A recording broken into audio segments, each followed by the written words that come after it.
For people listening or watching, there's going to be a bunch of random stuff, but this is from people in ECF. So I'm going to shout them out for each question. The next question we're talking about is going to be product development. The reality is product development takes 2 years. So like if you don't have a product development team, you are 2 years away from having one, right?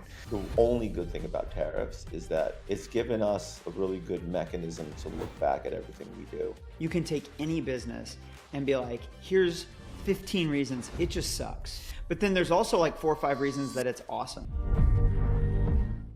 What's up, Operators Podcast? We're with the full gang here today. We got Matt, Mike, Jason. We talk product, we talk development, we talk return on invested capital. It's mostly a Q&A episode, but we only get through like 3 or 4 of the questions. Pretty good app.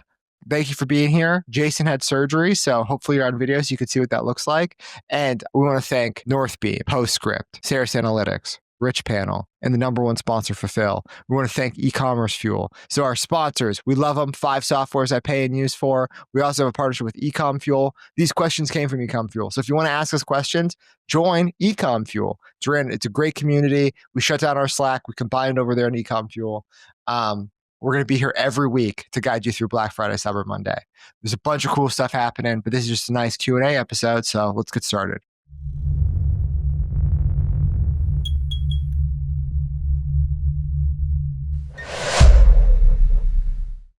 Hey guys, this is an ad for Fulfill, one of the partners of the pod, and you're going to get to hear from one of the best operators, Chad Janis, talking about his experience implementing Fulfill with Groons.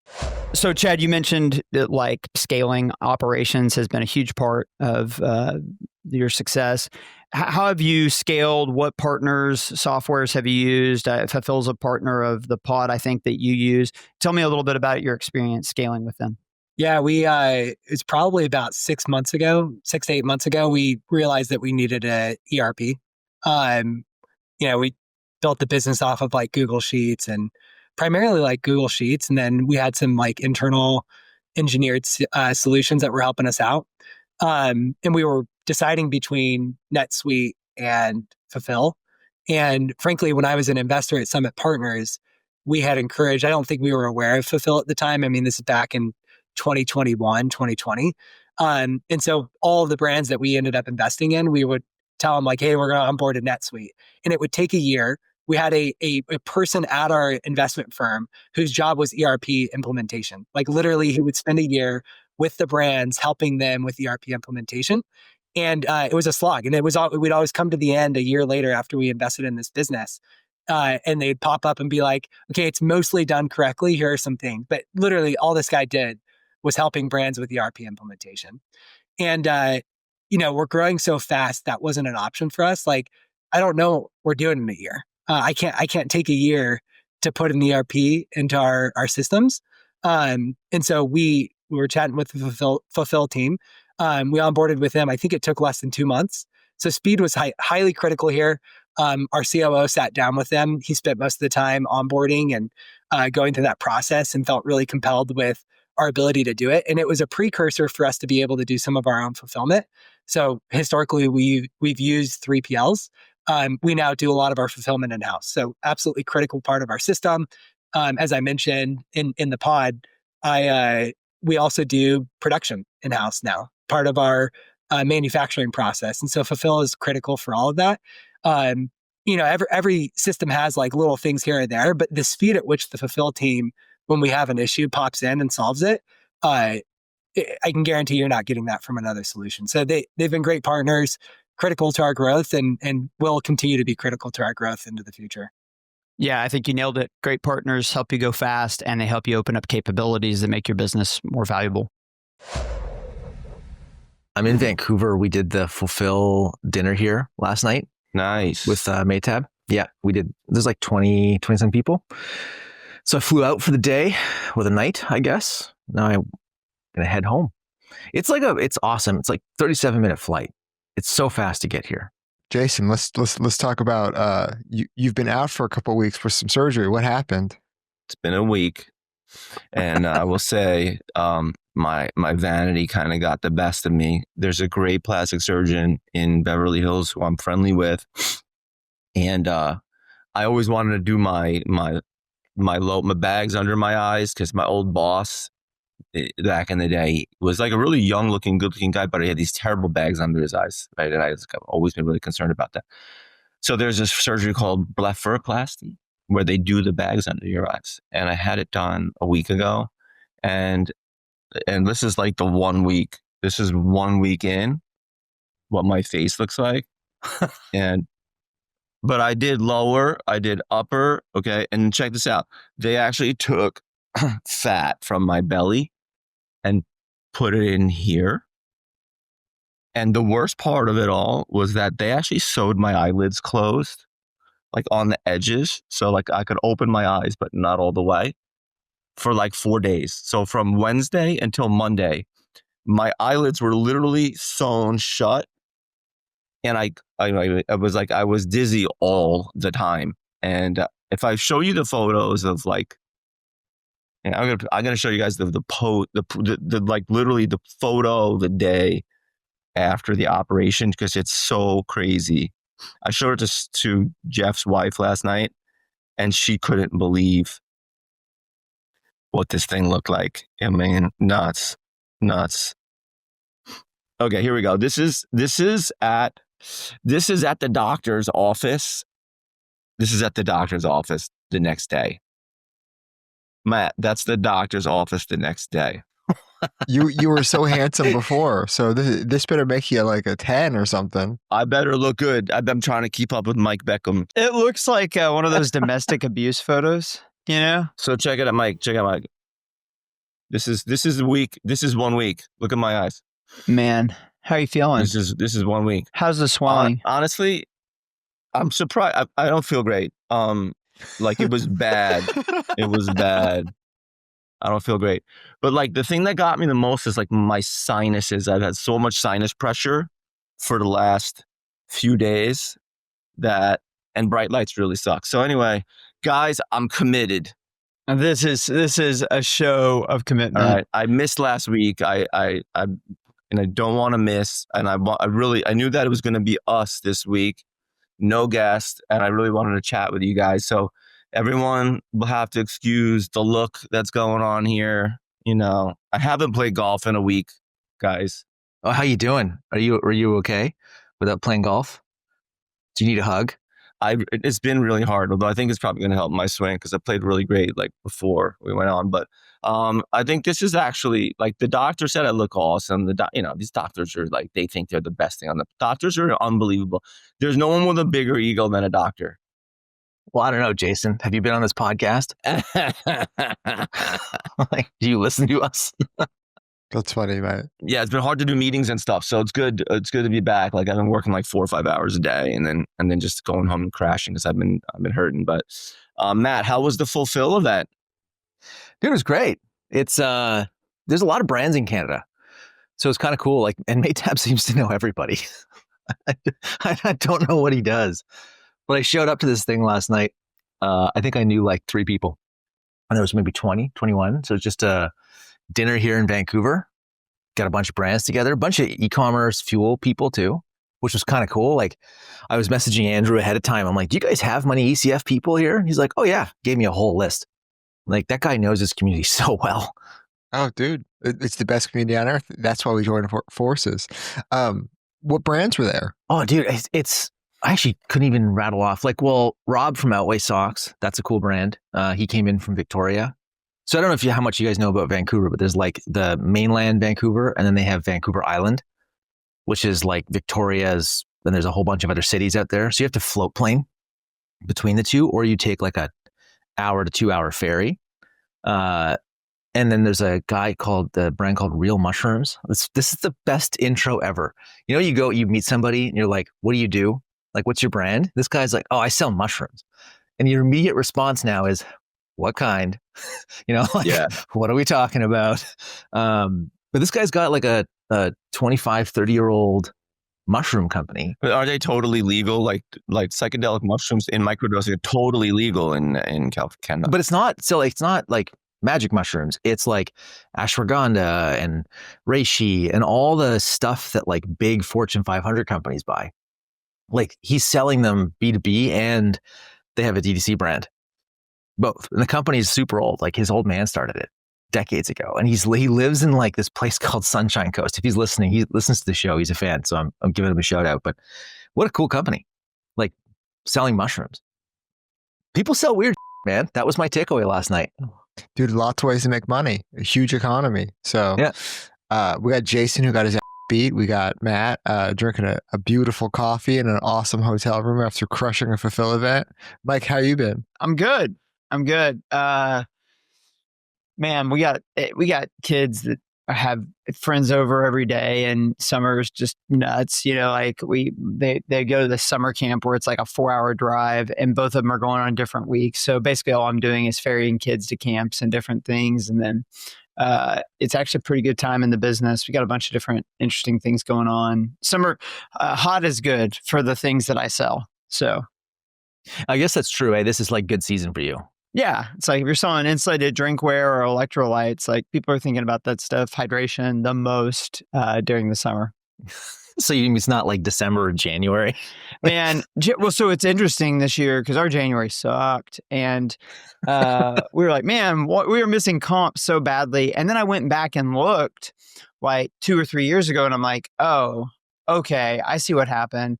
January of 24 was just insane because the Stanley car fire happened. If you guys remember that, like the whole car catching on fire and the tumbler's still okay. And so there was just like a weird, huge surge in insulated drinkware bought in January compared to like any other January.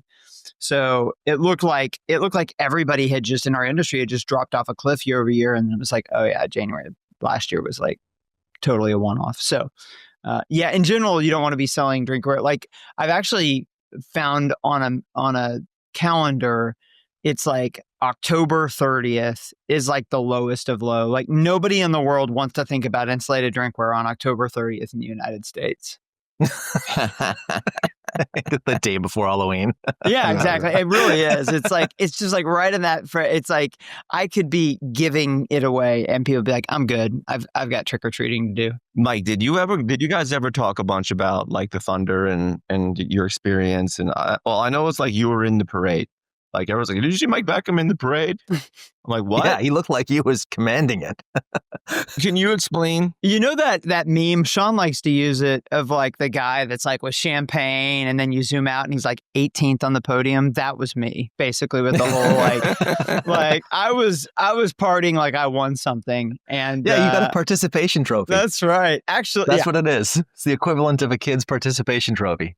But it was awesome, man. I mean, I would say for sure it was going to be one of the highlights of so one of the cool things that happened through the Thunder's run, I'll share one story, is that the Thunder took me to game 4, which was in Indianapolis, and we were down the entire game. And then like about a minute left, it became obvious that we were going to win. And right at that moment, they did a close up of Brian and I. And so basically like the happiest moment in their existence for a lot of Thunder fans, Brian and I got put on screen. And so I've gotten a lot of burn off that. Are you like the least cool person on the sidelines at a basketball game? I feel like I would be. I could fit that description in a lot of groupings, Matt, but probably. Like, I feel like if you put me courtside there, I would be the least cool person at an NBA game. But it's Oklahoma City, so no. Mike's actually probably the cool young guy on the court. You know what? Yes, that actually is probably true. They talked about it on My First Million. They talked about seeing me on there, and one of the things that they were talking about as a business idea that was pretty cool is like being able to like know what are all the people that are sitting courtside, like what do they do? And it's actually pretty interesting. Like it is a combination of like you get a few people that have just like the guy who sits right behind me, he's all tatted up. They're doing a Netflix series called Starting Five, and they did some interviews with him as like the super fan. But he made all his money putting in the plumbing in a lot of the hotels in Oklahoma City. It's like totally random, awesome guy, would never guess it. And then there's some people that like they own Love's Travel Stops, or they own a huge bank or oil and gas company. And so like you kind of get all types. Dude, so I was talking to a guy yesterday. He came to my office. He owns like a wallet company. And he was coming, he's just telling me how how much it sucks. He bought it from some guy and he's like, dude, I wish I never bought this thing. He's like, when I bought it, they were doing $6 million in sales. Now they're doing like 1 million. And, and he's the type of guy who has like probably 5 or 10 businesses. And he's saying that like e-commerce sucks because he's like, every day I have to find 300 or 500 new customers. His other business, he sells $10 million, like just hotel renovations. So he's like, yeah, I've just done every hotel Oh my in gosh. Hawaii and Florida. And he's like, it's $10 million a pop. He's like, I go there, it takes 2 days to sell it. They need their hotel to be renovated. I make 10 million bucks. He's like, look, the margins are horrible. He's like, I might make 5% on them. But he's like, it's so much better for me to take that 5% to 6% than try to grow this e-commerce brand. I think that's the most fascinating thing about business is that you can take any business and be like, here's 15 reasons it just sucks and you don't want to be doing it. But then there's also like 4 or 5 reasons that it's awesome. Like I'm sure hotel renovation can be terrible, and the like a real pain to do. But then it also sounds awesome. $10 million contracts. Like, are you kidding me? Yeah, he's like, yeah, I'll do 2 a year. He's like, it's a great business. But cool, Matt, you're running the show today. What are we talking about? Dude, actually, Mike kind of started, I think, by talking about the whole January simple modern forecast thing. I am curious about this one. Okay, so for everybody listening, here's what I did. I went on eCommerceFuel and I threw up. I talked to Andrew. I'm like, Andrew, I want to get a bunch of questions from the eCommerceFuel community. We're going to do a Q&A episode. So this, for people listening or watching, this is going to be a bunch of random stuff, but this is from people in ECF. So I'm going to shout them out for each question. We're going to go down the list for each one. We're going to get as far as we can in the time we have. And then maybe we'll do another one if people like the format. And you guys we're all going to kind of take a shot at answering this. But since Mike was already talking about comps in January for drinkware, there's a question from Rob Shelton around how each of us has like rhythms and routines for big picture thinking and everyday tasks, education, deep work. Mike, I want you to start here. What got me thinking about your comment in January, I meet so many brands and founders who don't do any budgeting. Like there's zero planning in the business. And when they get to a month, they're like, oh, we're doing terrible. I'm like, well, against your budget? And oftentimes they'll be like, oh, I don't have one of those. I'm like, well, then how do you know you're doing terrible? Like, what are you measuring against? So Mike, talk about how do you guys plan the business? What are the rhythms for that? And do you guys have like a way to like zoom out and look at past years, look at where things are going? Like maybe elaborate on that. We can kind of just go around the horn. Yeah. So when you get big or relatively big, then this becomes absolutely critical. I think there's just too much going on to kind of fly by your seat of the pants. And one of the things that comes with this is that because your business is much more planned, I think the range of outcomes, especially on the upside, just shrink because you can't grow past what you've bought from an inventory perspective and what your supply chain can support. So there's never going to be a year where you're like, we think we're going to be plus 20. Oh, we're actually plus 60. It just can't work that way. It's literally impossible. It's interesting. Sean and I were on a call with the guy that was president of Stanley through their growth. And one of the things that I thought was interesting is he said they really dealt with scarcity because again, they just couldn't keep up with the demand. It's just true that when you have really extreme demand, you're always going to break your plan. The other thing when you're really planned is that, obviously you're going to have shortfalls and you're going to overbuy and you're going to have to mitigate that. But the way that we basically approach it, you can do top down or bottom up. Bottom up is where you try and look at every individual SKU and every individual channel and say, hey, what do we think this will sell? And you kind of do that process over and over again. We've got thousands of SKUs, channel combinations, and then you kind of build it all the way up, and then you add it all up, and it's like, okay, that's what we think is going to happen on the sales side. You can also do top down, and I think the best process is you probably do some of both, where you try and look at it on an individual SKU basis, and then you just look at the business holistically, and you say, hey, what is logical and what makes sense? So a lot of times, if you do bottoms up and then you come back at it, you look at it from top down, you'll say, wait a second, this might have made sense when I did it on an individual basis, but there is no way that's the number. That just doesn't make sense. And as you get bigger, you start to be able to look at industry numbers and just say, well, okay, I think the industry is going to grow by, whatever, 5 million bottles in sales this year. And we think we're going to grow by 4 million in bottles. 4 million bottles, like, well, that's probably not going to happen. We need to go back to the drawing board. So we do quite a bit of planning. We have some really gifted people. I think this is an area where AI is going to get very, very good over time. It's interesting. I think we'll talk about this later on, but on the planning side, we certainly have started to play around with using it, but there is still a lot of nuance to, especially when you're omni-channel, where you might see something really start to pop off over here on the website. You're like, wow, okay, well, let's project that out. It's like, well, wait, hold up. That SKU was suppressed over here on Amazon and they couldn't sell it. And so all that traffic went to the website. So you can't just say, we're going to hit this website, run rate, but then also we're going to get all this Amazon volume. So all that to say, like on the demand planning, it's intensive. There's a team. It's all they do every year. And then we use industry data to kind of vet and say, hey, is this reasonable to kind of sanity check it. And then we do a similar thing on the cost side where we're going to all of the individual department owners, and we don't do like zero-based budgeting. I don't know if any of you guys do. We do. We don't do that, but we are looking at the numbers every single year and saying like, okay, hey, what needs to be adjusted? For us, the really big one is we're trying to really increase how much we invest in marketing.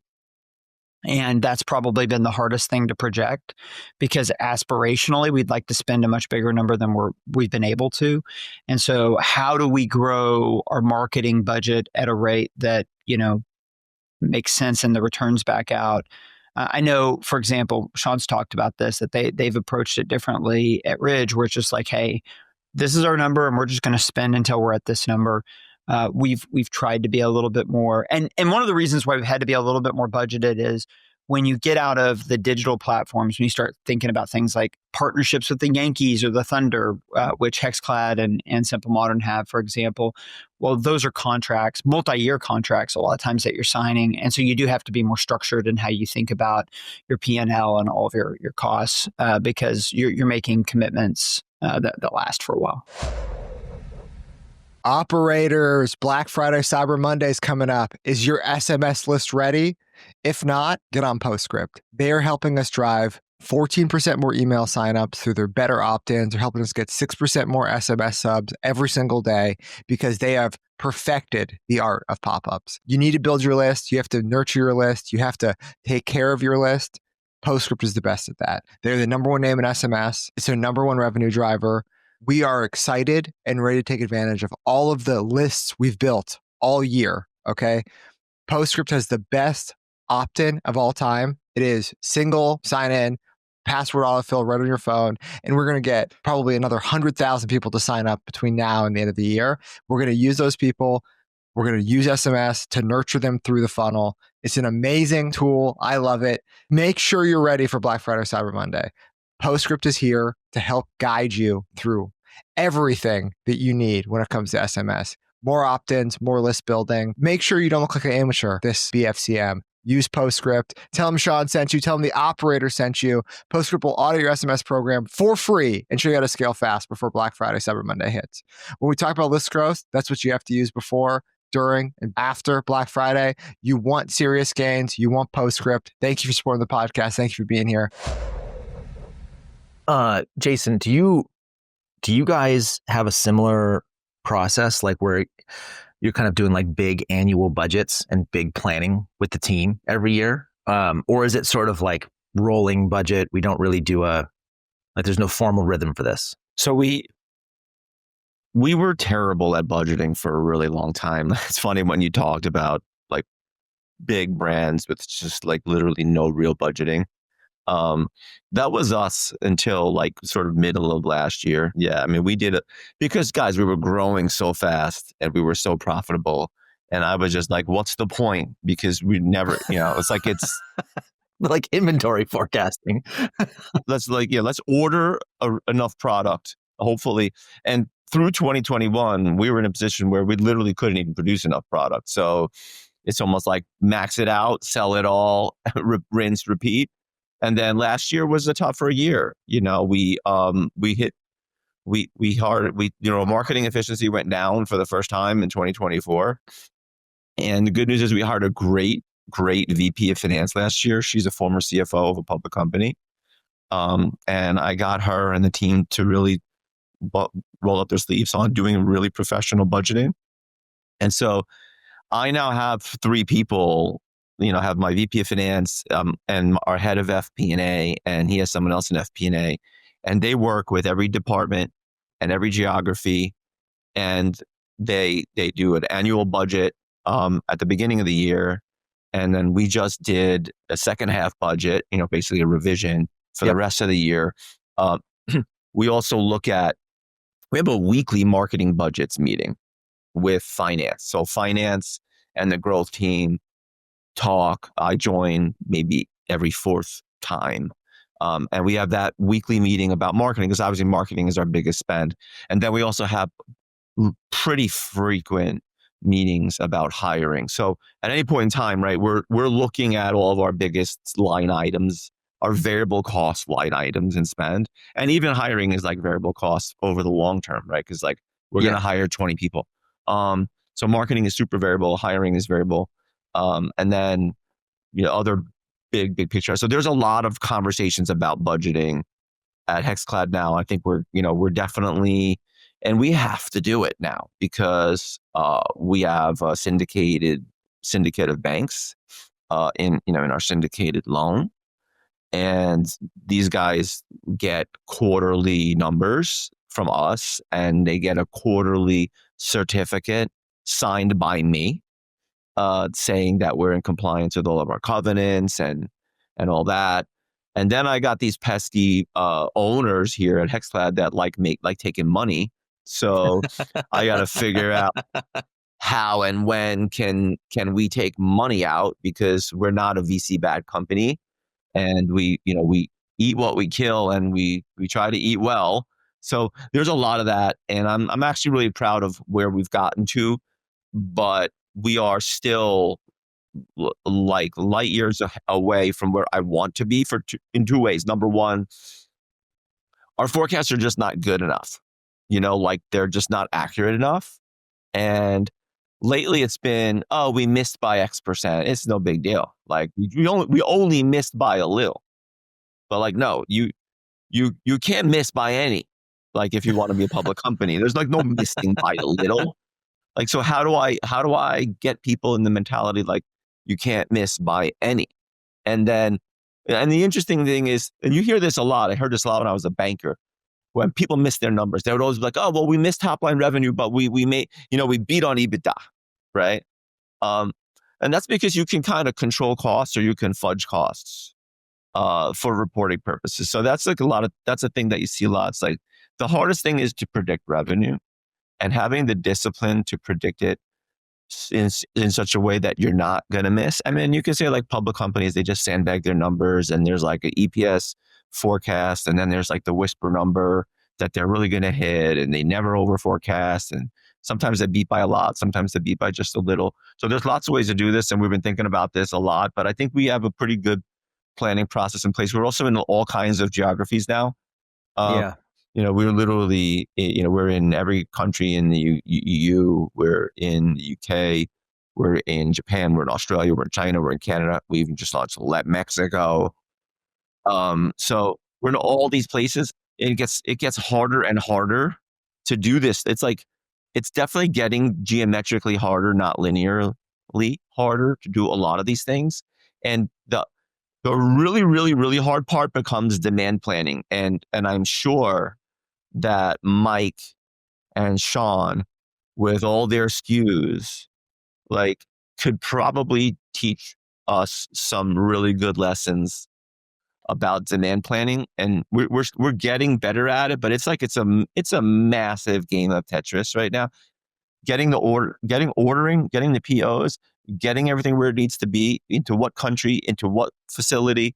It's like I'm really impressed with our team at like the fact that we've actually figured out how to do this. But I still think we can be so much better at it, all of it. I mean, yeah, I certainly cannot help you with demand planning because we do everything on demand.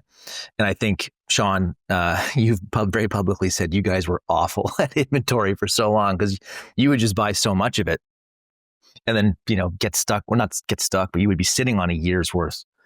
I think at the beginning of the tariff thing this year, you were sitting on like a year's worth of inventory. And I think on the pod, you were like, well, we're just going to make a decision to make that last 2 years if we have to. So Sean, with you guys, you do the annual thing with your team, right? Like you get everybody together. Is that the planning cycle for the company? Like, do you guys get everybody together and it's like everybody shows up and there's a ton of work that happens where you guys look forward in time? Like, here's how we're going to build the company. Here's the new categories. This is what we're going to do. Or is it more look back? Like, I don't think we ever actually talked about like, what do you guys do at this big annual thing that you put together other than just like have fun and party? Yeah. That's just a party. I think there's two separate functions. The next question we're talking about is going to be product development. Yeah. And the reality is product development takes 2 years. So like if you don't have a product development team, you are 2 years away from having one, right? It is not software. You can't just like vibe code something and launch it. We typically try to get into 2 different categories every single year. So 2 net new categories. And we have 2 categories coming out next year that we've been working on for probably 4 years or something, right? And like, and when you hear that, it sounds like we've been grinding our ass off for 4 years to get this done. No, it's just like, it takes really long to like go through Tooling dev cycles. Slow. Yeah. I mean, Mike knows better than anybody, right? He worked on a lid and that lid took like 9 months of engineering time. It's like, that's just how long. It's amazing. There are lids, to Sean's point. And we're coming out with a product in the next week that I think is my favorite product we've ever made.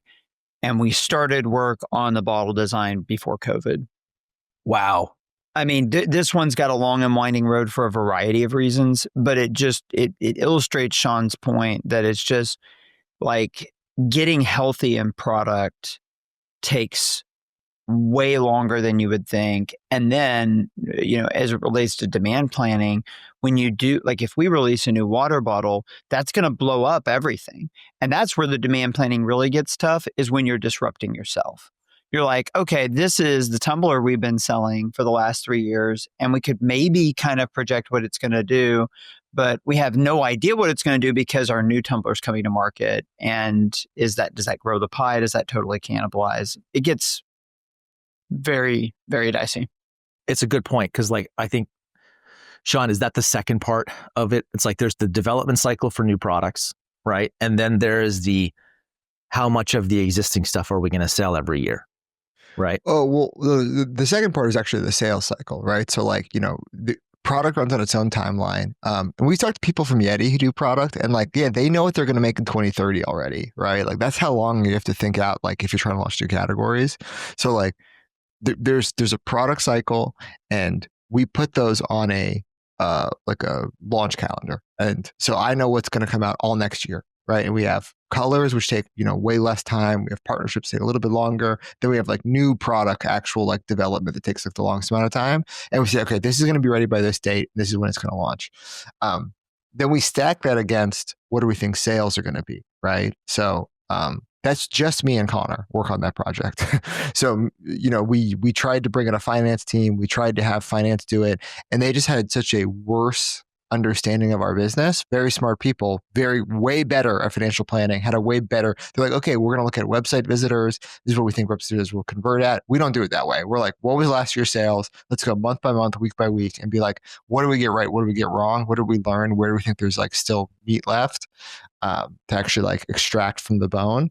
So we do that together. We'll do that in December, probably the last 2 weeks of the year. Connor he'll be in LA by that point, so we'll be hanging out every day just doing that. And then we try to find reasons to grow, right? And that's like the big thing to take away from this conversation is that left static, your business will stay the same or shrink, right? So we've been able to grow at Ridge because our MER went down every year, right? And the only years where it went up, there's probably 2 years in company history where the MER went up. It was because we launched a new product category that was net new to the business, right? That could grow revenue at a higher MER. So we have to look at reasons to grow. If you're like, I'm going to do the same thing and I'm going to spend less money on ads, but revenue is going to grow, that does not happen, right? Like, it's like there has to be a new reason for people to come in. So me and him will work on that together. We'll get that done probably by like January 1st. Then I'll spend the first week or 2 weeks of the year locked up doing my own annual report. So I'll look back, I'll pull all the data and I'll put it together. Then I'll present to the whole company, like, by the end of January. They'll know what our goals are for the rest of the year. They'll know what the strategic objectives are, the projects we're going to work on, that type of stuff. But so two separate functions. It's like product, whatever products will be done that year go on the calendar, but I can't be like, hey, get this product done on time and put it on the calendar. It's like, it just doesn't work like that in product development. I try to make it work like that, and I beat my head against the window because I do come from software where like I just feel like you can make anything and ship it whenever you want. So like being in physical goods now for 8 years running this company, it's incredibly frustrating because of how long. Listening to you guys, it's actually kind of therapeutic. I like this. It's like there's an old adage. It's like about the old adage about inventory. You buy your inventory wrong 100% of the time. You're either too heavy or too light. It's just the year is finding out which way you missed. And I think that that's the thing with planning. One other thought I had as Sean was talking that I've learned is that really you'll have people on your team who are great backwards thinkers. They can look at and document things that have happened and then kind of say, in light of that, here's what I think is going to happen in the future. And then you have people that are great intuitive forward thinkers who are able to say, hey, in light of really a lack of information in the past about this new product line or about whatever, I can still kind of project out what I think is going to happen in the future. And you have to have both in the planning process. And people that are backwards thinkers tend to be really concrete. And so it's very difficult for them when you're like, hey, there's this new product and it's going to do, 20 million in revenue. They're like, I don't know that I believe that. Like, why do we think that? And you're like, well, usually you'll have some reasons for thinking it, but it is more intuition. And so you just have to kind of meld these two personality types, the kind of vision and forward looking with the backward looking in order to continue to grow as a business, but have a workable plan. You might remember that Ridge switched to Rich Panel about a year ago. Since then, our orders are climbing, yet support tickets aren't. Rich Panel's self-service portal now lets 47% of our shoppers solve their own issues instantly. We used to answer every single ticket with a person. Now, that one change is on track to save us $500,000 in support salaries just this year. Our customer satisfaction is at an all-time high. It's above 96%. And we're doing that with less people, with more orders. AI is all the rage. E-com operators are finding ways to leverage AI and improve the revenue per employee. Ridge targets over $2 million per full-time employee, and Rich Panel is helping us achieve that goal. Rich Panel offers one of the most straightforward ways to leverage AI and improve your bottom line. Here's how Rich Panel's AI is different from anything else out there. First, Rich Panel spends the first 24 hours just learning your past conversations. Then it takes all that knowledge and creates self-guided service flows. There's no chatbots, there's no hallucinations. It is just exactly what your customers need to see and hear to solve their problems immediately after that first 24 hours. Our team saw the impact on day one. We're getting more tickets. They're being resolved faster, better, with a higher level of competency, and a higher level of satisfaction, all with less people on the team. So if you're serious about boosting revenue per employee and freeing agents to do higher value tasks, book a demo.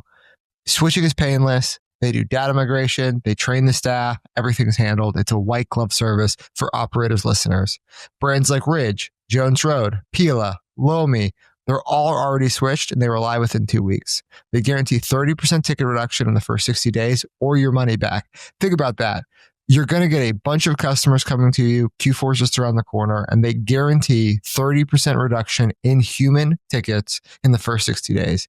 If that's interesting to you, go to richpanel.com/demo to book a demo. That's RICH panel.com/demo. Get started today. Thank you so much, Rich Panel, for supporting the world's #1 e-commerce podcast and being on the greatest show on earth. Let's get back to it. Well, Sean, how Jason made a comment. Mike, you're just making me think of Jason's comment about how difficult it is to be accurate in your sort of forecasting and budgeting. And that yet there's a need, like the public markets sort of almost insist on like, you have to be very good at this. And anybody who's ever had investors, I've always like one of my bigger points of contention with my board and my investors has always been why are you holding me to a higher standard than public companies when it comes to forecasting? Like Apple during COVID, they all suspended forecasts. And my board was like, well, what are you guys going to do next year? I'm like, bro, like the biggest companies in the world can't do this right now. Like, what do you mean? What am I going to do? Like, I don't know. There's a great passage in Apple in China where they've been growing. They didn't think the China business would be very big. And then they got totally blindsided. It was massive. It just like, no matter how much they got there, they could sell it. There's this crazy story. Basically, like the organized crime got involved in buying these phones and reselling them. And there were only like 2 Apple stores at first in China, or maybe only one. And one of these crime bosses goes and he tells the manager, he's like, I have infinite demand. I have infinite money to buy iPhones, as many as you can get. He's like, really? He's like, yes, come here. He takes him down to this warehouse and it's just full of money. Like think about like in, like the Dark Knight or whatever, where there's just that huge pile of money. He's like, there might have been $50 million in this warehouse.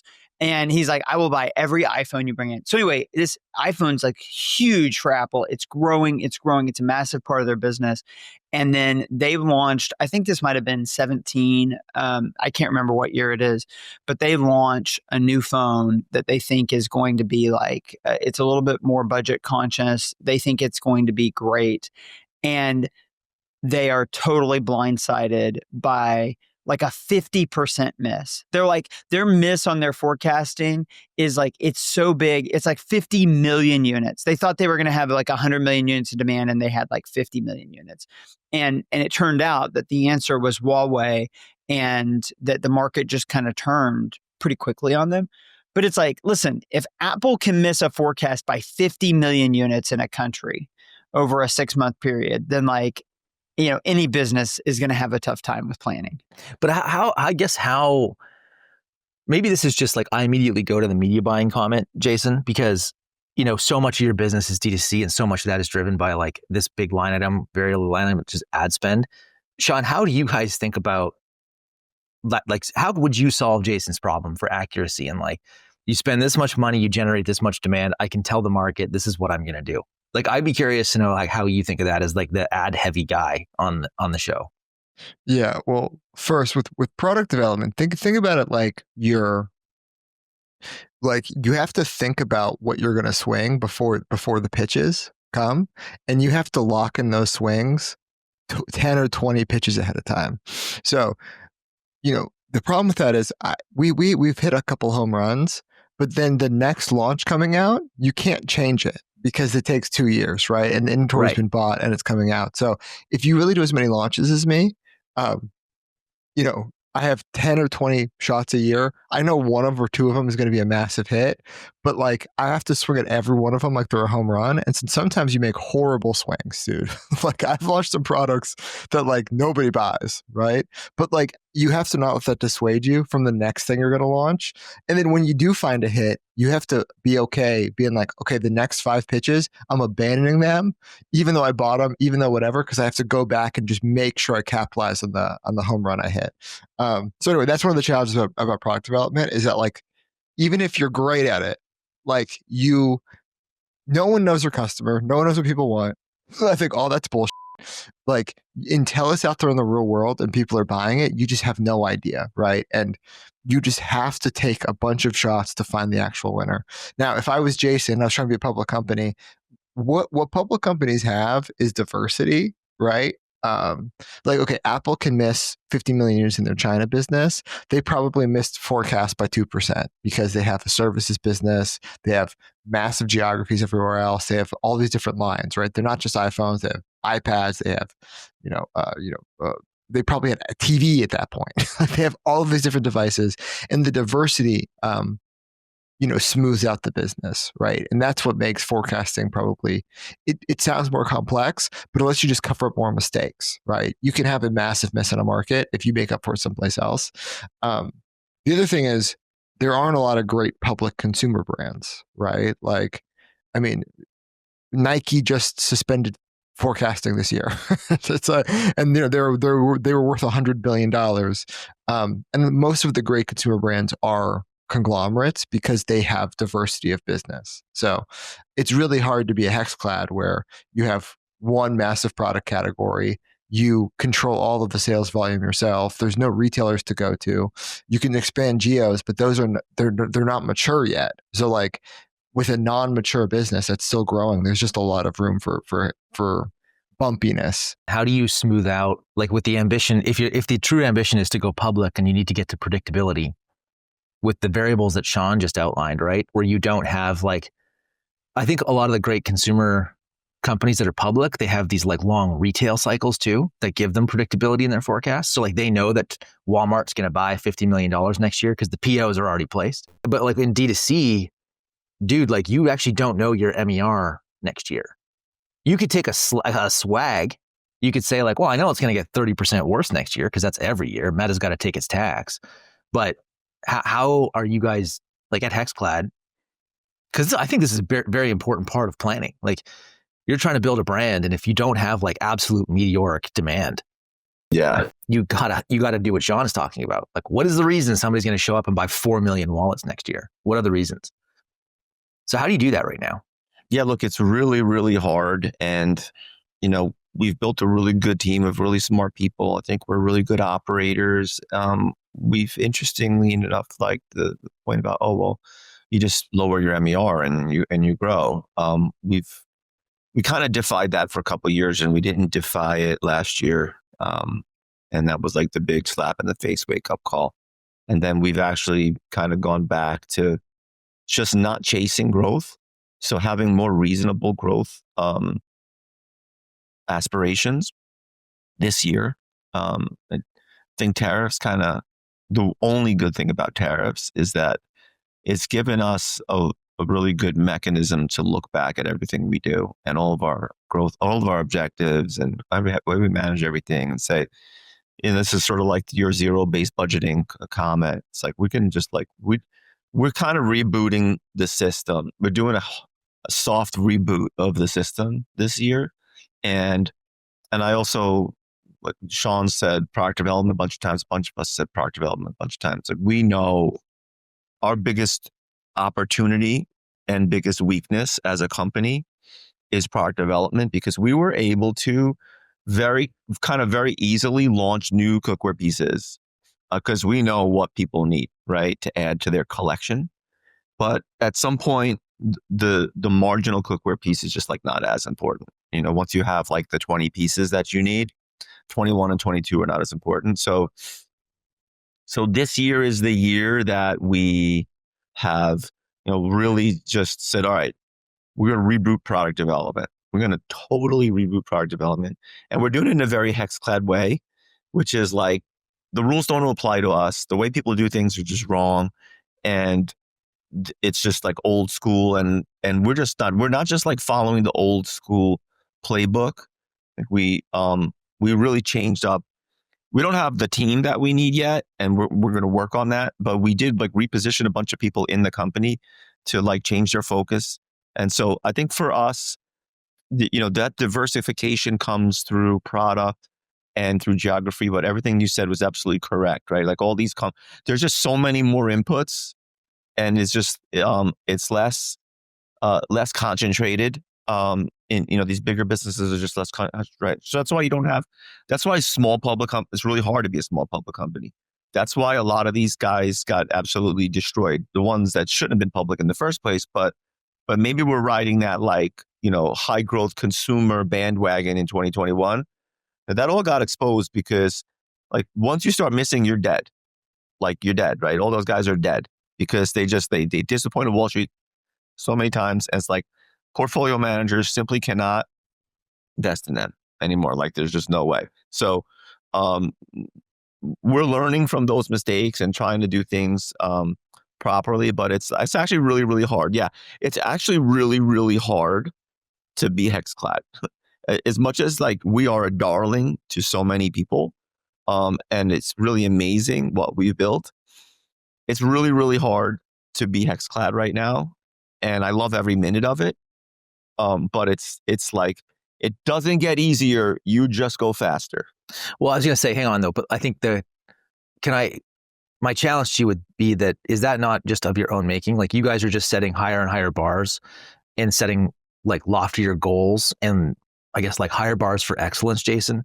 Because like you don't need to go public. You don't need to get to a size where all of this has to be true. You could just maintain like being a cash machine, could you not?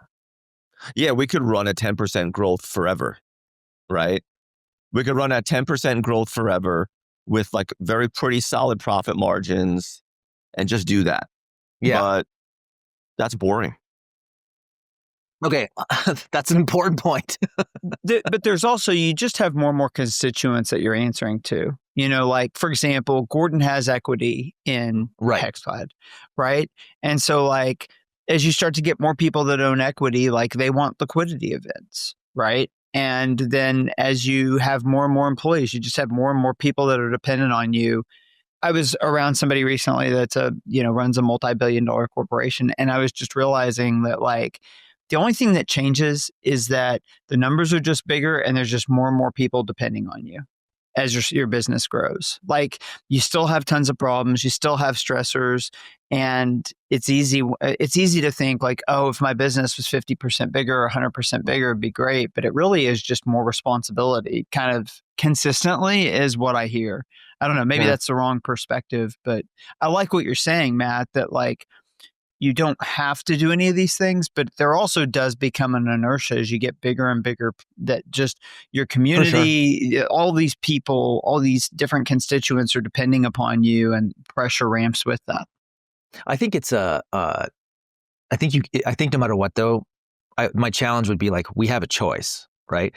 You have to fight very hard for those choices. Like as you get bigger, inertia is something that you either fight against or you just let it take you and you manage it.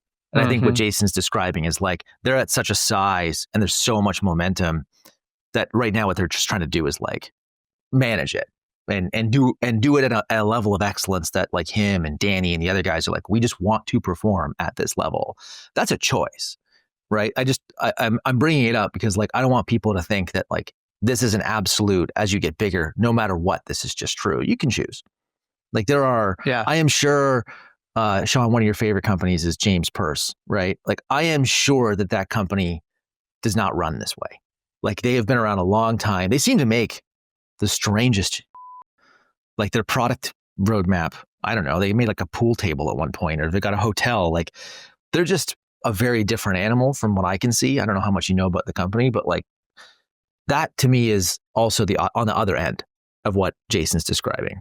Yeah. Well, let's talk about measurement of growth, right? So we talk about growth being top line revenue. You could also talk about growth being EBITDA or profit. You talk about growth being new customers, right? There's a bunch of different ways you can grow as a business.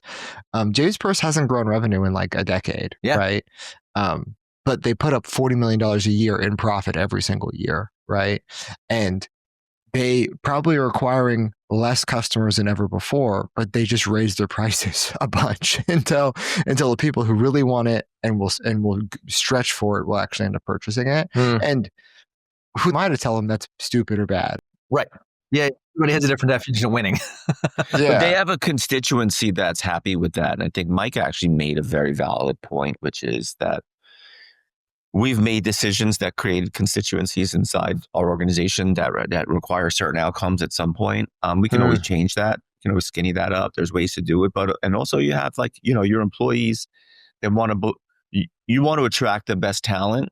And I think if you have like a certain path that you attract a certain level of talent. And if it's just like, hey, guess what, guys? We're going to grow, we're going to just run this thing and we're not going to grow anymore, but we're going to keep it profitable and we're going to kind of do what we want and run a lifestyle business. We could absolutely do that. And I'm sure like half of our really good people would be gone, and the other half, we'd have to pay them more. So it's almost like it equals itself out, right? It's like almost like there's an efficient market for this stuff. There's like a level of efficiency that's still going to make it difficult in different ways. So it's interesting. Yeah, being a millionaire is not easy. It's like being like running a really awesome brand where you make a ton of money. And like, man, I wish it was a lot easier. Yeah, dude, I think all of us do. It being difficult is just the nature of the game. Jason, what do you like about Ceres? You were gone for the past week in Italy. Were you checking Ceres dashboards? I wasn't checking anything in Italy, but I will say this, like whenever anyone on my teams, like growth team or anywhere else, like sends me data anymore, it's likely coming out of Ceres. And every once in a while, I'll get something from them and it looks really slick. And I'm like, where'd you get that? Is that Ceres? And like, yeah. And I always feel really good about our investment. I do get a daily email of some metrics out of Ceres that comes through. But one of the things that I've been thinking about a lot lately is AI. Duh, right? Everyone is. Duh. But like, I finally woke up a few weeks ago. I was like, I got to get serious about this. And I was actually talking to the Ceres guys, and they launched the next generation AI powered stuff in their platform, which I'm excited about. It's Ceres IQ. It's invite only right now. If you mention Operators Podcast, you can probably get access, hopefully. But the next level of all of this is first with AI, you need to have all of your data somewhere. I mean, it's going to be really messy to just drop stuff into different AI platforms. If you have your data in one place, and then you can really leverage AI. So the way I thought about our investment in Ceres Analytics was getting all of our data in one place, understanding our customers better, understanding our marketing metrics better, but then being able to layer AI on top of that is, I think, the really exciting next level here. You brought up bringing in Costco, Amazon, and Shopify. The ability to have all sales channels with the same data is so important. If you're listening to this and you sell on Amazon, you know how painful that platform is. You have to wait like a couple extra days to pull your reports. Like the SKUs aren't the same as the rest of your SKUs. Like the titles are different. So like to get actually like clean data to compare, it's very manual. Using Ceres Analytics, they matched all that up for us. So like they cleaned all that data. So I could actually look at what is the true margin profile of an Amazon sale.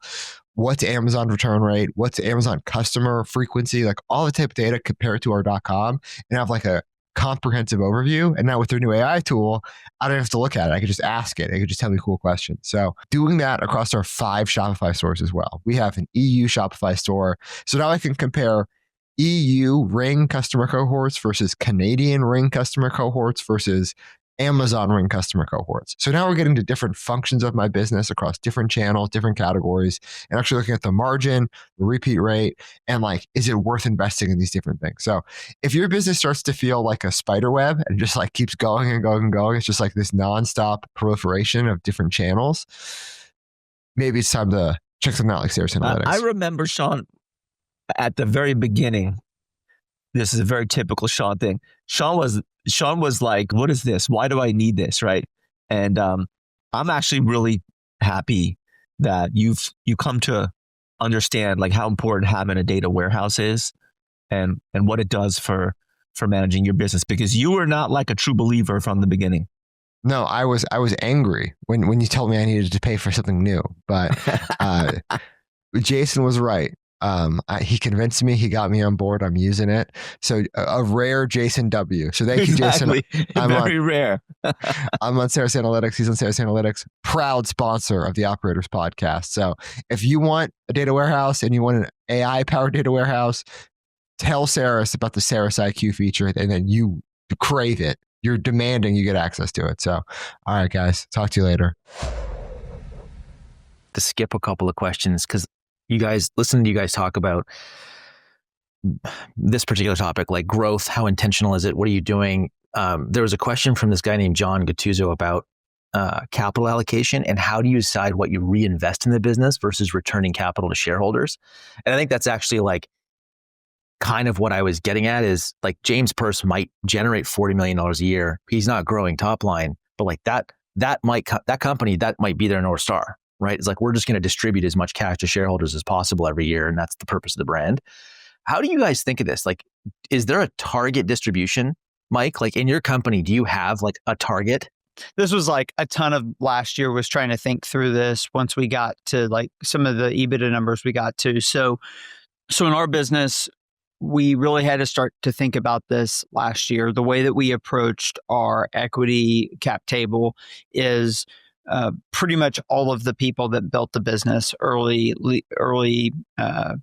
joiners, have some form of equity. They had to buy that equity. So the equity is a big part of their net worth, and they purchased it. So I want there to be a return. And the business was making, significant money. So my CFO and I sat down and we looked at it and we said, we want to be reinvesting in the business. That's growth. So this would be like what Sean's talking about. This is product launches. This is buying additional inventory that's speculative, like, hey, we're going to go to Europe. Whatever, we're going to get into this new sales channel, but we're going to have to, invest working capital to do it. So that's one bucket. Another bucket is just the working capital for growth on existing products, things that we're already doing. Okay, Walmart wants to be, put us in these additional facings. They want to put us in the baby section. We need some working capital invested there to earn a return there. And then there's dividends. We're a C Corp, so it's dividends would be distributions if you're an S Corp or LLC. And then there's redemptions, which is everybody on our cap table is asking, hey, it's great that the company has this 9-figure valuation. How do I actually recognize that? Because I don't have plans on taking us public. This is another thing, going back to what Jason was saying. Having equity is great, but there is always going to be the question of, how do I sell that equity someday? Being a public company at least answers that. When you're a private company, then you have to kind of have an answer of like, okay, here's how you're actually going to be able to cash out. And those are like and then there's taxes basically. So, and I guess we have another bucket, which is giving. So you take how much money we make, you take out your giving, you take out your taxes, you take out how much working capital you need for existing business growth, you take out some money for product launches and speculative growth, and then you split what's remaining between dividends and redemptions is how we're doing it. And the way that we approached it is I basically said, I think we should be able to run the business first. Actually, another thing, we said, we're just not going to have debt. Like, we're going to knock out debt. And then once we get to that point, we're going to say, I think what we said going into this year was something like 35% of EBITDA is going to go out in dividends. 10 to 15% is going to be used to redeem shares. And then the other 50% is going to a combination of taxes and kind of growth initiatives, working capital initiatives. And so we kind of at the beginning of every year, we will give all the shareholders, hey, here's the guidance of what we think we're going to do. If you're growing slower, I think that number can get bigger. You need less money going into working capital. If you're growing faster, that, vice versa. And how much we're doing on redemptions also, I think we'll move around over time. But anyway, that's how we're thinking about it, is dividing it into those buckets. Sean, do you guys have a similar allocation? Dude, no. I mean, yeah, Mike's thought about it. I think this is the benefit of being a C Corp, right? Is that like, the company has taxes, the company can hold capital. Where when you're an S Corp, all of the capital held in the business has been paid. Like it has to be passed to shareholders, and taxes have to be paid on that first, right? Yep. So like essentially, like an S Corp essentially needs to be drained every year, right? But that doesn't really happen. There has to be working capital in the business. That capital is post-tax. Someone had to pay tax on that money. So Ridge has a very unique tax structure that I'm not going to get on here, but like essentially, we're all in it together. So like, there's 5 or 6 of us that own this business. We all essentially pay each other's taxes. Like we are all locked the in on this thing because of the nature of the business. So it's really ultimately my call. So it's like, we have a net income number. We also don't have any debt in this business. So we have a net income number. I make sure we have enough taxes to cover everybody's taxes. That gets distributed first. Then I have to leave working capital in the business. And then what's left over, we we do out as dividends. We've never thought about redemptions. Nobody's tried to sell any shares. But Sean, you're doing it the right way for like a pass-through entity. We're an LLC, but we do it, similar, right? You gotta, number one, it's a pass-through, so you gotta give people money to pay the taxes on the profit. Like, there's no way, because otherwise they have to go out of pocket. Unlike Mike, who's a C corp, and if they don't pay dividends, the taxes are at the corp level, right? And then you need money for working capital, for inventory, et cetera. And if you're growing fast, it's actually, there's not a lot left. We've talked about this before, right? There's just not a lot left because taxes are real money, and paying for next year's inventory is real money. I think the question that Matt had, which we really didn't get to the answers so specifically, is, so like there's whatever is left, you can reinvest in the business. So there's working capital, which you just have to do. You just have to do that. But whatever is left, either reinvest it in the business or you take it out in profit. And I think it's very kind of personal to everyone and their own philosophy and the business, how they do that. But does Ridge think about that? Like there's an amount that's left. You're obviously taking some out. You said you're doing some distributions. But is there also like money that's being earmarked for different growth initiatives or other things? We have never let our distributions get in the way of what the company wanted to do. That's it right That's there. huge. What drives it, I mean, thank you for bringing it back, Jason, but what Sean's saying is preach. It's like, what does the business need? What does the business have the ability to invest? You start there. Yeah. So, new products are expensive, right? If we have a deal we want to do, or if we wanted to buy something, like, we ended up buying a building, we bought a factory, all that type of stuff. We never let distributions get in the way of that, right? So distributions are always a third order effect, where it's a fourth order effect. It's got to pay your taxes, got to buy inventory, got to have working capital, got to, invest in whatever the business needs to be successful for the next year. Whatever's left, we end up doing distributions on.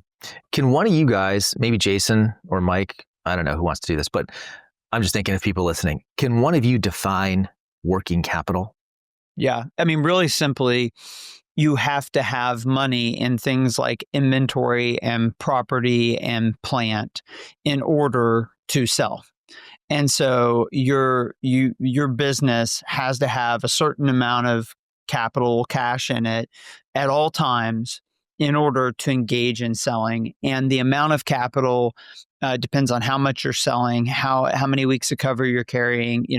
We don't run businesses where we have to invest in a lot of things like oil rigs, or we're fairly asset light in the sense that most of what we own is inventory. But I'll give a really specific example from this year. Like, let's say on average that Simple Modern carries $20 million in inventory at any given point in time. It's probably $20 to $25 million. When we got a 30% tariff out of nowhere, that means you're going to have $6 to like maybe $7.5 million of extra cost. That's working capital. My working capital has to go up by $6 or $7 million because of the tariffs. So as a result, this year, we actually suspended dividends for a while because it was just like, well, you know what? There's a $7 million airball that we've got to fill.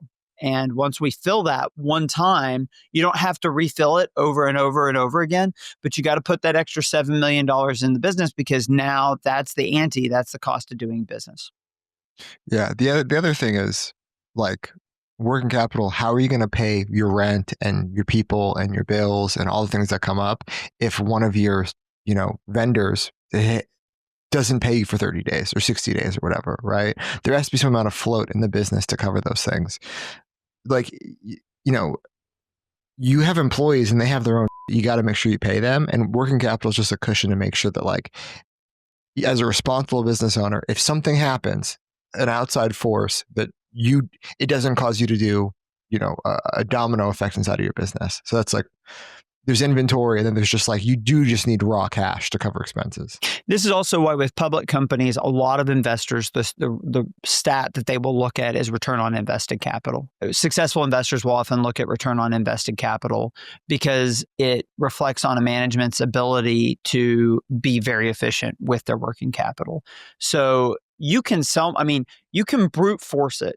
I'm sure if we just gave Sean $50 million more in working capital, like he could grow sales, but there's diminishing returns. You get less and less efficiency on that capital as you try and go bigger and bigger. Like you don't have product lines to put it into. You don't have really good ideas to invest it into. And that's the point that I think Sean was making earlier, is that like you let the business and what the business can do dictate how much capital. I think being on the safe side, where you're never distressed, where you're never like cutting it too close, is good. But then the other thing you're balancing with is you need to be earning a good return, because you're taking capital that your shareholders could have and could have invested in the stock market or buying yachts or whatever it is that the HexCloud guys do.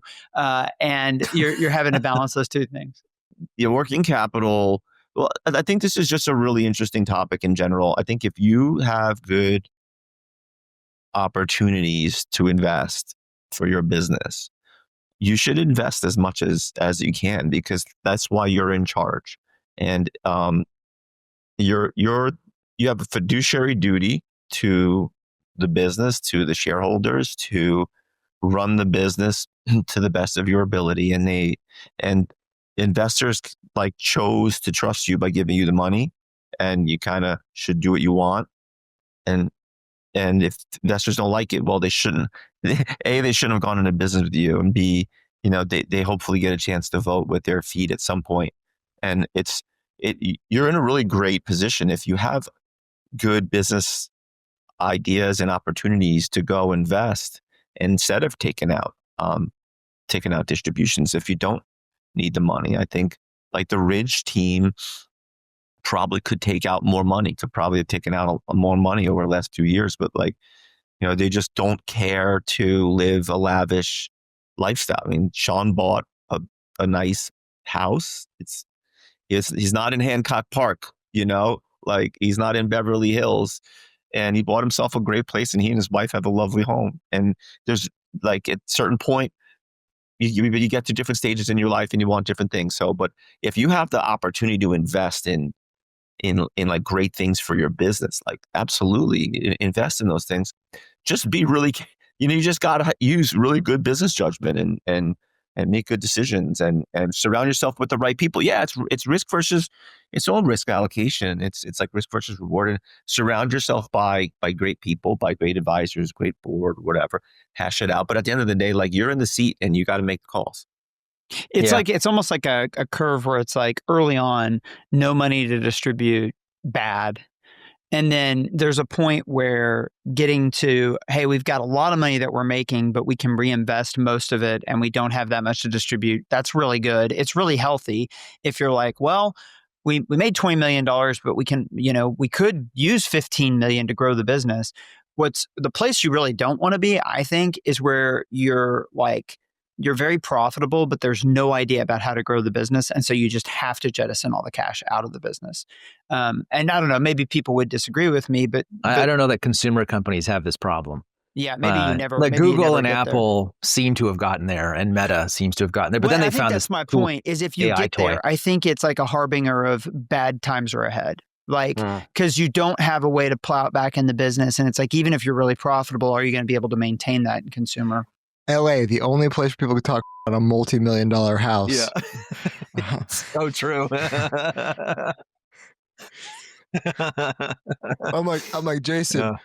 But Mike's custom built a beautiful home for him and his family. Costs less than my shack in LA, bro. So We should compare notes, but it is really crazy. Like being top of the market in Oklahoma will get you like a condemned, crack house in LA probably. This is how I made that comment in our other chat, that I can always tell when a brand is started in Los Angeles based on how they price things. And I'm like, you need to take a plane into another part of the country, because that is not what we humans pay for. I was really trying to be complimentary of Sean, by the way.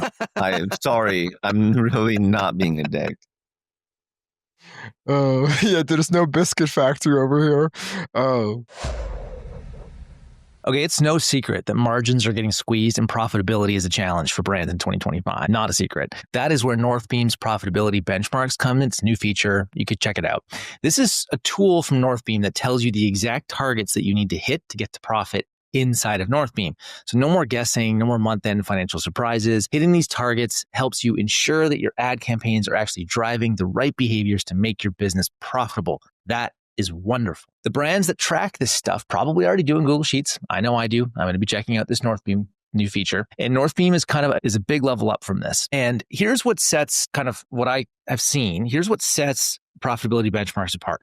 So instantly you get to quantify your goals into clear benchmarks. Every ad gets measured against those targets right inside of Northbeam. That's kind of cool, actually. And you see, and you can kind of at a glance see which ads are doing well, which needs to go against profitability benchmarks, not just ROAS or whatever else you're using right now. You scale up the winners, you cut the losers, you know the drill. It is hard to argue that this is not great for brands.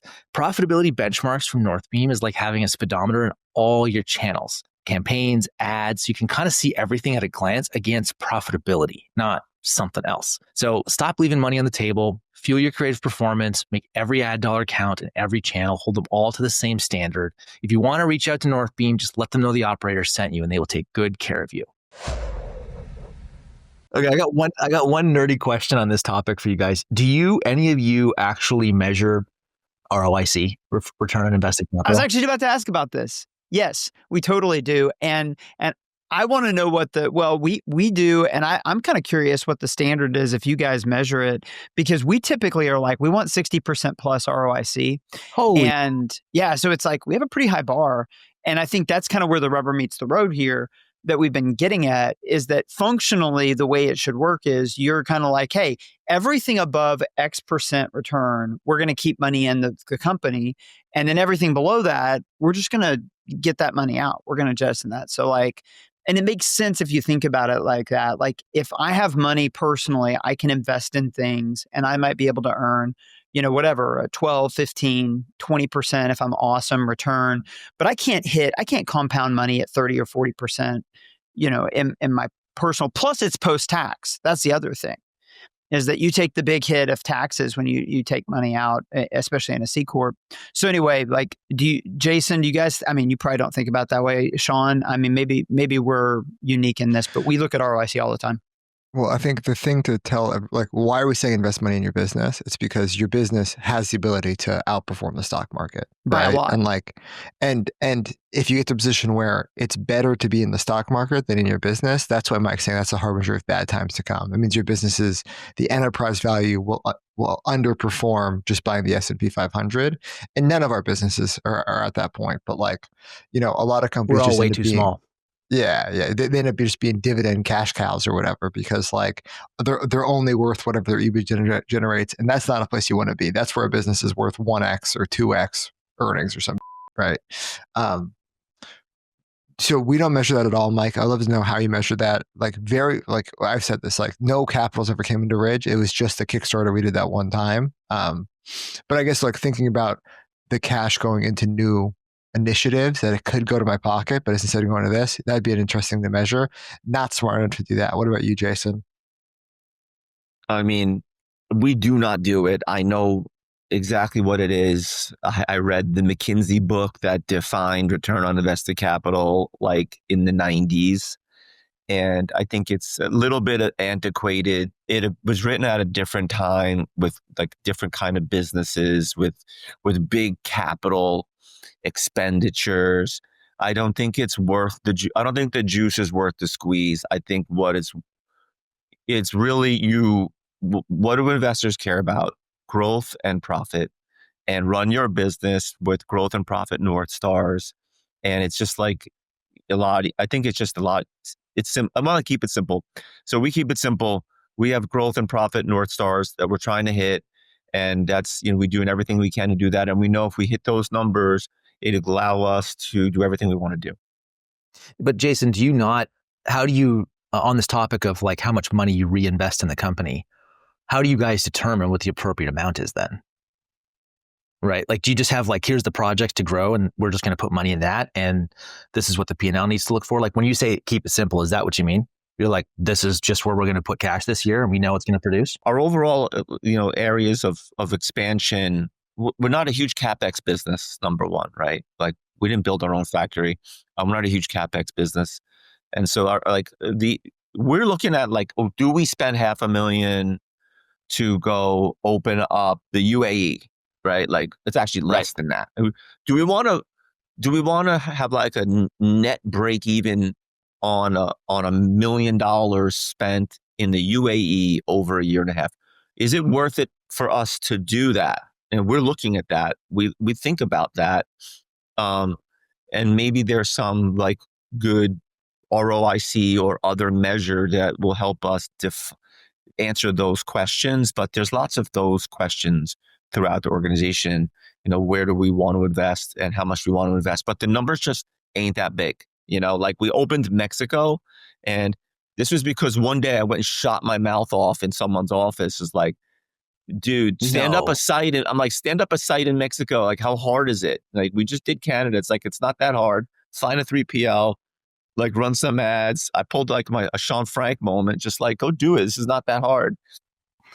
And then like two years later, these guys finally did it. And by the way, 3 months after I shot my mouth off, I was kind of like, hey, do we really want to do Mexico? Like, it just sounds like, is it really worth, is it really Whose worth it? idea was this? Why are we in Mexico? But I literally did, I like sucked it back. And for some reason, they didn't want me. They didn't want to suck it back. So we like literally launched Mexico. But there's like, so for us, there's a lot of geographic expansion that we can invest in. It's like, do we do it, right? We're really not in Latin America. We're really not in India. I mean, we had someone on the pod a while back who really knew India really well. It's funny because Jeff's wife works for BlackRock, and she's got a team in India. She's just in India, and she was there, and she took a whole bunch of pictures of like Hexclad knockoffs being sold in India that I think are actually being manufactured in India. So India actually has the capability to manufacture cookware, but is the market good enough? So that's the kind of things that we're looking at. Like, is the market for this good? Do we want to go do this product? And do we think we can make money? Is there like a measure that we should be using to help us make those decisions better? I'm just not convinced that there is one. I'm not convinced that ROIC is it. I want to make the case to you, Jason. I Please want to make do. the case. Yeah. So I want to hear that. Here's the way that I think most people listening to this pod could use ROIC. ROIC can be used to compare different investment opportunities against each other. So it's less about like, hey, what's your overall raw number? By the way, I looked it up. Yeti's, the last 3 years, 26%, last 5 years, 30-something%. So that's a public company in consumer, kind of like a ballpark. And like Sean said, that's significantly above, what you can make in the market. But it's helpful whether you're looking at an ROIC goal of 60% or 80% or 30%. To be able to, your team is going to bring you different types of projects you can invest in, and it helps you to kind of compare against them. And I think practically the most applicable way to use this is when it comes to inventory. So I'll give 2 examples. In mass retail, the more product you have, the more you make sure you're 100% on time and full when retailers order product, which means you're going to have more sell-through. So you're constantly playing this game between, do I carry more inventory where no matter what demand is, I never miss an order and I get all my sales? Or do I carry less inventory where I might have some missed sales, but I have more efficiency? And so this is an example, right, of how like, is my ROIC, my desire goes up, I carry less inventory, but I might lose sales. As my ROIC comes down, I might get more sales and more total profit, just a lower return profile. Another really good example that we've run into is deals with Amazon and, the ability to engage in promotional activities throughout the year. Promotional activities are lower return on invested capital because your margins are going to be lower, but they're also incremental sales that when you engage in a big, like, Turkey 11 or whatever Amazon calls it at this point, deal, like you are selling a lot more stuff, but you're doing it at lower margins at a lower ROIC. And so the more that you can help your organization to think this way, the more you can make strategic decisions about how you buy inventory in different ways. Like as just really simply, the more inventory you buy, the more sales you're going to be able to harvest and the more nominal profit you're going to be able to make off that, but the lower your return profile. And there's a point where it doesn't make sense to have more inventory because the return on that inventory is so small. But there's other times where it's like if you try and run too efficient, that you have out of stocks and that's bad and you're leaving money on the table. So practically, I think it comes to inventory buying and how you approach it. There definitely is a need for better measures of how you invest in things. I think it's good discipline to use anything. Like the fact that using ROIC, it's good discipline to do it. I think, as you said, it's like works well when you're talking about, okay, we got to go invest all this inventory. We got to invest a bunch of capital in all this inventory. Like, does this make sense? So we're making choices about launching this line or that line, and we're gonna have to tie up a bunch of capital to do that. Yeah, I think so I will take it back. In those cases, it makes sense. In a lot of this, like the small investment decisions we're making, like, do we want to partner with this influencer? It's kind of like in the noise. I think what I'm taking away from this, and Sean, I don't know if you have any thoughts on this, but like I'm taking away, because we don't use our ROIC, but I'm taking away that we need some measure of like, how do we know this was a good decision? Right? Like what is this a good reinvestment of capital in the business? And like, how do we measure each thing against each other? So if there's 5 or 6 opportunities we're staring at inside the company, how do we actually put them side by side? It's like having common language for anything. I don't know that ROIC is some special metric. There's a lot of different ways, but in your organization, it's just important that everybody has kind of a common North Star, that we all understand that when it comes to buying inventory, we're using this as the filter to think through it. Awesome. We've been going for an hour and 15. Do we want to wrap?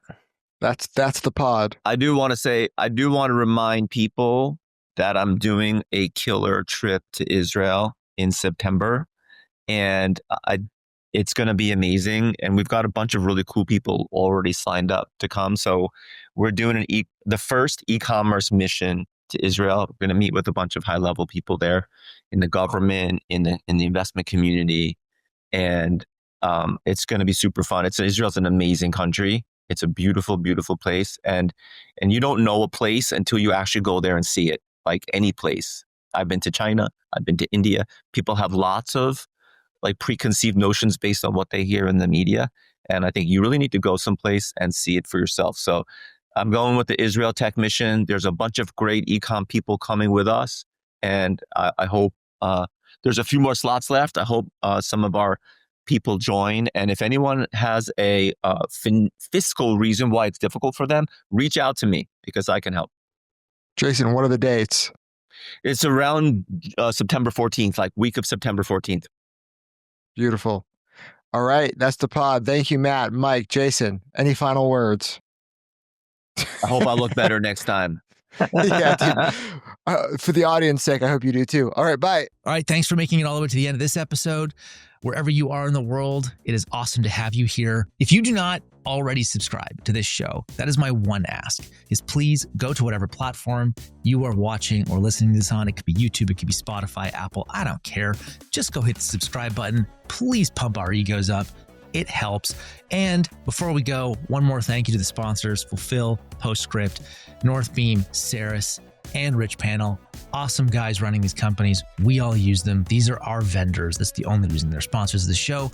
So thanks again to those people.